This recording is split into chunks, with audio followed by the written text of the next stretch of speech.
তো good morning সবাইকে।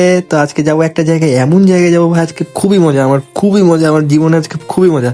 তো আমি যাচ্ছি এখন টোটোতে, আসবো এরোপ্লেনে।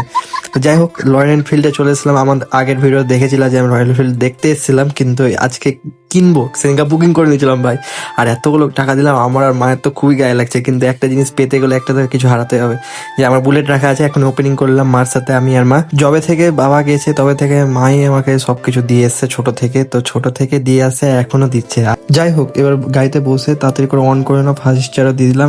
আমার সঙ্গে গেছিল একজন দাদু, আমার দাদুও গেছিল। এটা আমার গাইস, হ্যাঁ এটা আমার দাদু, এর সাথে গেছিলাম। তো আমি এখানে প্রণাম করলাম যাতে তেল কম খাই ঠাকুর করে। ভাই খুবই কষ্ট করে দেয় আমার গাড়িটা, মানে তোমাকে বলে বোঝাতে পারবো না কি আনন্দ হচ্ছে আমার গাড়িটা নিয়ে। এত গাড়ি আমার ছোট থেকে বলেছিলাম মাকে, না একটা গাড়ি নিব, দুজন মিলে যাব একটা গাড়িতে, আমরা খুব ভালো লাগবে। তো তাড়াতাড়ি করে বাড়ি চলে আসলাম। বাড়ি এসে দিদা পূজা দিয়ে দিল। এখানে আমার একটা সুন্দরী দিদা আছে বাড়িতে, ওইও পূজা দিয়ে দিল ফাটাস করে।